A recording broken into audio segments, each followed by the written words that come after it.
చంద్రబాబు నాయుడు గారికి ఒకటే చెప్తున్నాం, నీ ఇష్టం రాష్ట్రంలో ఉన్నటువంటి 175 నియోజకవర్గాల్లో ఉన్నటువంటి వైఎస్ఆర్ పార్టీకి సంబంధించినటువంటి అందరినీ కూడా లోపలేసుకో, నీ మీద పోరాటం చేసేది ఖాయం. మేమంతా జైలుకి వెళ్ళటానికి సిద్ధంగానే ఉన్నాం. నీ తప్పుడు కేసుల్లో అక్రమ అరెస్టులో ప్రతి ఒక్కళ్ళం కూడా వైఎస్ఆర్ కాంగ్రెస్ పార్టీ జెండా మోసే ప్రతి చిన్న కార్యకర్త దగ్గర నుంచి కూడా జగన్మోహన్ రెడ్డి గారి దాకా అంతా సిద్ధంగా ఉన్నాం. నీ చేతనైంది నువ్వు చేసుకో. అయినా సరే తెలుగుదేశం పార్టీ చేసేటువంటి తప్పుల మీద ప్రజలకి మోసం చేసే దాంట్లో పోరాటం చేయకుండా ఉండడం మొదలం, నిన్ను నిలదీయకుండా ఉండడం మొదలం అనేది కూడా చంద్రబాబు నాయుడు గారికి ఈ సందర్భంగా అంతిమంగా న్యాయం చేస్తుంది. జగన్మోహన్ రెడ్డి గారిని దగ్గర నుంచి కుటుంబాన్ని నువ్వు ఎవరిని వేధించదలుచుకున్నా మేము న్యాయ పోరాటం చేస్తాం, ధర్మ పోరాటం చేస్తాం. ఖచ్చితంగా నీ మీద తిరుగుబాటు చేసి రాజకీయ పోరాటం కూడా చేసి అన్నింటిని కూడా ఎదుర్కొని ఖచ్చితంగా 2029కి మీ ప్రభుత్వాన్ని పడదయడానికి కావాల్సినటువంటి ప్రతి పోరాటాన్ని చేస్తాం.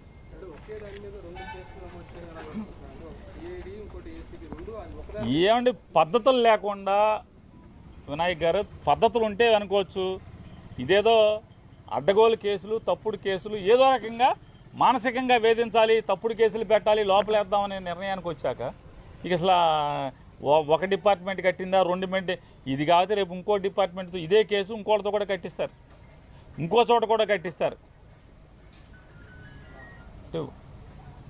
ఇక తప్పు అని చెప్పేవాడు లేడు. పేపర్లు టీవీలు, వాళ్ళ పేపర్లు టీవీలు బాజా కొడతా ఉంటాయి, వీళ్ళకి వంత పాడుతూ ఉంటాయి. ఇది కరెక్ట్ కేసు అంటారు. మామూలుగా ఇంతమందిని పొలం అమ్మిన వాళ్ళు ముద్దాయిగా లేరు. జోగి రమేష్కి పొలం అమ్మింది ఎవరు? పొలం అమ్మిన వాళ్ళు ముద్దాయిలుగా ఉన్నారా? వాళ్ళు ఎందుకు లేరు, ముద్దాయిలుగా రారు అంటే అయితే సాక్ష్యంగా తీసుకురావాలి, లేదా చంద్రబాబు నాయుడు గారు చుట్టాలన్న అవ్వాలి, రెండిట్లు ఏదో ఒకటి అవ్వాలి. వాళ్ళని బెదిరించి సాక్ష్యంగా అన్నా పెట్టాలి. వీళ్ళని అమ్మిన వాళ్ళు తింటో లేరు, కొనుక్కున్నోళ్ళు లేరు. జోగి రమేష్ ఒక్కడే, జోగి రమేష్ గారి కుటుంబం ఒక్కళ్ళే ముద్దాయిలుగా ఉంటారు, ఆఫీసులో వాళ్ళు ఉంటారు. అంతిమంగా అరెస్టులు చేసి అక్రమంగా తప్పుడు కేసులు కట్టి మీ మానసిక ఆనందం పొందుతారేమో కానీ అల్టిమేట్గా కోర్టులు ఉన్నాయి. ఖచ్చితంగా కోర్టులో ఫైట్ చేయటం, న్యాయంగా మేము న్యాయాన్ని ఆశ్రయించి న్యాయస్థానాలను ఆశ్రయించి గెలవటం ఖాయం.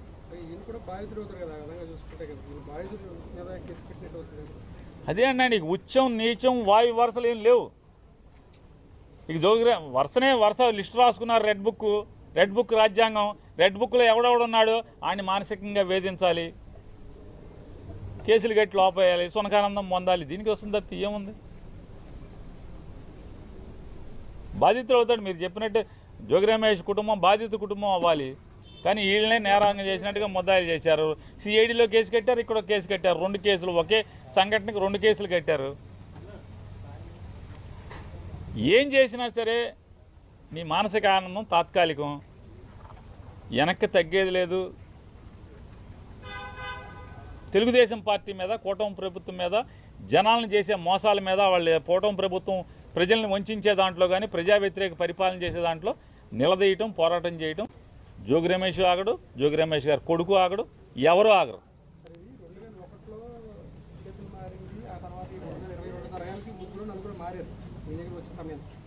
అప్పట్లో దీనికంటే ముందు 14-19 కూడా ఉన్నది ఈ గవర్నమెంట్ ఉన్నప్పుడు కూడా దీన్ని నిజంగా లీగల్గా మీరు అన్నట్టుగా అన్ని పేపర్ ప్రకటించుకున్నది తెలియదు. అంటే ఈ ముందున్న 3-4 ఎందుకు అరెస్ట్ చేయలేదు అసలు? సార్ ఇవే కాదండి, అగ్రిగోల్డ్ ఆస్తులు బోల్డన్నీ ఉన్నాయి. చంద్రబాబు నాయుడు గారు మనుషులే కొనుక్కున్నారు అగ్రిగోల్డ్ ఆస్తులు. చంద్రబాబు నాయుడుతో రోజు పక్కన ఉండేవాళ్ళే కొనుక్కున్నారు. ఎవరిని అరెస్టులు చేయరు. ఇది అగ్రిగోల్డ్ ఆస్తి కాదు, అగ్రిగోల్డ్ జీవోలో ఇచ్చిన సర్వే నంబరు కాదు. పోనీ గవర్నమెంట్ నిజంగానే ఆ నంబర్ తీసుకుని సర్వే చేస్తే ఈ భూమి అయితే పోనీ మన జోగి రమేష్ గారు వాళ్ళ కుటుంబాన్ని ఏదోటి వేధించవచ్చు. అది కాదు కదా. ఆ సర్వే నెంబర్ తీసుకొచ్చి ఫీల్డ్ సర్వే చేసినా కూడా ఆ భూమి ఇది కాదు. ఆ భూమి ఎక్కడ ఉంది, ఈ భూమి ఎక్కడ ఉంది. నిజంగానే జోగి రమేష్ గారి కుటుంబం తప్పు చేస్తే ఎవరైనా ఎందుకు వస్తారు? ఎవరైనా జోగి రమేష్ గారు మాత్రం బాధపడేదే ఉంటుంది. ఇక్కడ అక్రమ కేసు కాబట్టి ఎవరైనా సరే అంటే తండ్రిని ఏమీ చేయలేక పిల్లలను కూడా నువ్వు కక్ష సాధించడానికి కేసులో తప్పుడు కేసులు పెడుతున్నావు అనేది ఇక్కడ సమాజం బాధపడేది ఎవరైనా సరే. అంటే రాజకీయ కక్ష కోసం ఎంతకన్నా బరిదెగించి వెళ్తారు వీళ్ళు. తండ్రిని ఏమీ చేయలేక కొడుకుని అన్యాయంగా అక్రమంగా ఇరికిస్తున్నారని చెప్పని ఇవాళ పొద్దున్న జోగి రమేష్ గారి భార్య మాట్లాడుతుంది, నీకు పిల్లలు ఉన్నారయ్యా, మనవడు ఉన్నాడు, కొడుకున్నాడు, ఇవన్నీ ఉసురు పోసుకుంటున్నారనే చెప్తుంది ఆవిడ. నిజంగా చేసి ఉంటే మమ్మల్ని లోపల ఏమని చెప్తున్నారు, ఉరేసుకుంటామని చెప్తున్నారు కదా రమేష్ గారు. నిజంగా ఇది తప్పే అయిన కనుక నిరూపిస్తే ఖచ్చితంగా మేము ఉండమని చెప్తున్నాడు ఆయన. ఈ పాపాలకు అంతం లేదు, ఖచ్చితంగా ఈ పాపాలని పటాపంచీలు చేసేదానికి అందరం పోరాడతాం. ఉచ్చం నీచం వాయు వరుసలు ఏం లేవు. ఇక వరుస లిస్టు రాసుకున్నారు, రెడ్ బుక్ రాజ్యాంగం. రెడ్ బుక్లో ఎవడెవడున్నాడో ఆయన మానసికంగా వేధించాలి, కేసులు కట్టి లోపేయాలి, సునకానందం పొందాలి. దీనికి వస్తుంది తప్ప ఏముంది? బాధితులు అవుతాడు. మీరు చెప్పినట్టు జోగి రమేష్ కుటుంబం బాధిత కుటుంబం అవ్వాలి, కానీ వీళ్ళనే నేరాంగం చేసినట్టుగా ముద్దాయిలు చేశారు. సిఐడిలో కేసు కట్టారు, ఇక్కడ కేసు కట్టారు. 2 కేసులు, ఒకే సంఘటనకు 2 కేసులు కట్టారు. ఏం చేసినా సరే మీ మానసిక ఆనందం తాత్కాలికం, వెనక్కి తగ్గేది లేదు. తెలుగుదేశం పార్టీ మీద, కూటమి ప్రభుత్వం మీద, జనాలను చేసే మోసాల మీద, వాళ్ళ కూటమి ప్రభుత్వం ప్రజల్ని వంచే దాంట్లో కానీ, ప్రజా వ్యతిరేక పరిపాలన చేసే దాంట్లో నిలదీయటం, పోరాటం చేయటం. జోగి రమేష్ ఆగడు, జోగి రమేష్ గారు కొడుకు ఆగడు, ఎవరు ఆగరు. 2001లో చేతులు మారింది, ఆ తర్వాత 2022 తరగానికి 3-4 మారారు మీ దగ్గర వచ్చే సమయం.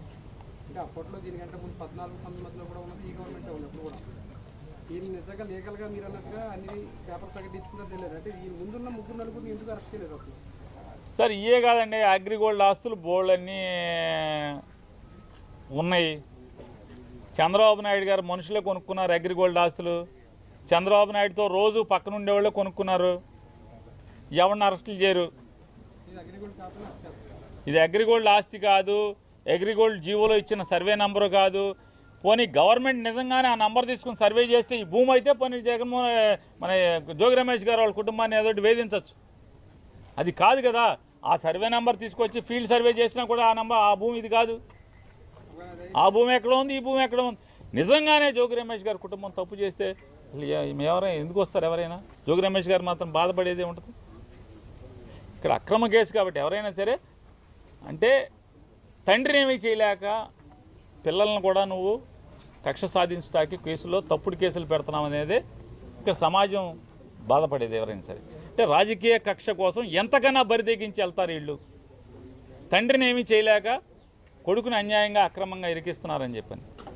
ఇవాళ పొద్దున్న జోగి రమేష్ గారి భార్య మాట్లాడుతుంది, నీకు పిల్లలు ఉన్నారయ్యా, మనవడు ఉన్నాడు, కొడుకున్నాడు, ఇవన్నీ ఉసురు పోసుకుంటున్నారనే చెప్తుంది ఆవిడ. నిజంగా చేసి ఉంటే మమ్మల్ని లోపల ఏమని చెప్తున్నారు, ఉరేసుకుంటామని చెప్తున్నారు కదా రమేష్ గారు. నిజంగా ఇది తప్పే అయిన కనుక నిరూపిస్తే ఖచ్చితంగా మేము ఉండమని చెప్తున్నాడు ఆయన. ఈ పాపాలకు అంతం లేదు, ఖచ్చితంగా ఈ పాపాలని పటాపంచీలు చేసేదానికి అందరం పోరాడతాం.